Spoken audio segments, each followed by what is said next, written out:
மனிதர்களை விட விலங்குகள் மேல்னு நம்ம பார்த்துருக்கோம். அது மாதிரியான ஒரு சம்பவம் தான் இன்னைக்கு காலையில் நடந்துச்சு. வழக்கமாக சமையல் பண்ணிகிட்ருக்க போது காக்காலாம் கத்தி சவுண்டு கேட்டு என்னென்னு பார்த்தீங்கன்னா, ஒரு குஞ்சு காக்கா பறக்கிறப்ப தான் பழகுது. அது வந்து கீழே வந்து விழுந்திருக்கு. அதை பாதுகாக்கிறதுக்காக தான் மற்ற காக்கா எல்லாம் சுற்றி நின்று கத்திக்கிட்டே இருந்துச்சு. இதில் என்ன விஷயம் அப்படின்னு பார்த்தீங்கன்னாக்கா, இந்த நேரம் நான் வந்து எப்போவும் வழக்கமாக காக்காக்கு தண்ணி சாப்பாடுலாம் வைப்போம். அதே மாதிரி நான் சாப்பாடு வச்சா இந்த காக்கா எதுவுமே வந்து சாப்பிடாது. இது அடிக்கடி நடக்கிறது தான். இருந்தாலும் வீடியோவில் எடுக்கிறதுக்காக வேண்டி நான் காமிச்சேன். நம்ம சாப்பாடு சப்பாத்தியை பிச்சு வச்சோம். ஆனால் எந்த காக்காவுமே வந்து ஒரு துண்டு சப்பாத்தியை கூட எடுக்கலாம்.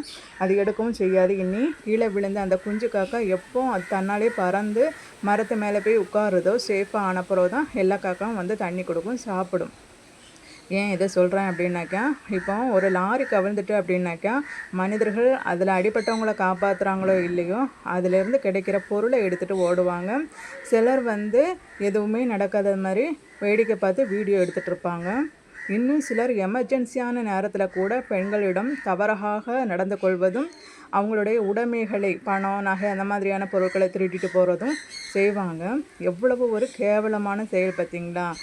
ஒரு காக்கா தன்னுடைய குலத்தை வந்து பாதுகாக்குது. அதுக்கு சாப்பாடோ தண்ணியோ முக்கியம் கிடையாது. ஆனால் 6 அறிவு கொண்ட மனிதர்கள் படிச்சிருக்கிறோம், எல்லாம் பண்ணுறோம். ஆனால் நமக்குள்ள மனிதாபிமானம் அப்படிங்கிற ஒரு விஷயம் இல்லவே இல்லை. சரிங்களா? அப்போ நம்ம இந்த விலங்குகளிடமிருந்து நம்ம எவ்வளோ கற்றுக்க கொள்ள வேண்டி இருக்குது, விலங்குகள் நம்மளை விட எவ்வளோ மேலானதாக இருக்குது அப்படிங்கிறத நம்ம கொஞ்சமாவது யோசிச்சு பார்க்கணும். இங்கே பார்த்திங்களா, இவங்க தான் அந்த சின்ன குட்டி காக்கா. பார்க்கவே அழகாக இருக்குது. இது நாங்கள் காக்காவுக்கு வைக்கிற தண்ணி டெய்லியுமே வைப்போம். அவங்க வந்து குளிப்பாங்க, எல்லாம் பண்ணுவாங்க. இந்த காக்காக்கெல்லாம் ரொம்ப ஃப்ரெண்ட்ஸ் மாதிரி தான். அவங்களாட்டு சாப்பாடு தான் வேணால் வந்து கேட்பாங்க, கொடுப்போம் அந்த மாதிரி. ஆனால் ஒரு எமர்ஜென்சின்னு சொன்னால், ஒரு ஆபத்துன்னு சொன்னால் அது அதனுடைய குலத்தை தான் பாதுகாக்குமே தவிர மற்ற எந்த ஒரு விஷயமும் அதுக்கு பெருசு கிடையாது.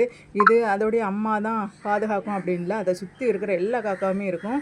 பார்த்திங்களா எவ்வளோ காக்கா ஓடுது, நிறைய சவுண்டு. ஆனால் சவுண்டு ஓவராக இருந்தால் உங்களுக்கு வீடியோ கிளியராக இருக்காங்கிறதுனால நான் அந்த சவுண்டை மியூட் பண்ணிவிட்டு வெறும் வாய்ஸ் மட்டும் கொடுத்துருக்குறேன். ஸோ நமக்கு ஒரு கஷ்டம் அப்படின்னு நம்ம சொந்தக்காரங்கள்ட்ட போய் சொல்லவே முடியாது. ஏன்னா முதல்ல கை கட்டி சிரிக்கிறவங்க, நம்மளை வந்து ஏளனப்படுத்துகிறவங்க, நம்மளை கஷ்டப்படுத்துகிறவங்க வந்து அவங்க தான். சரிங்களா? அவங்க சொந்தக்காரங்க எப்படி அப்படிங்கிறத கமெண்ட்டில் சொல்லுங்கள்.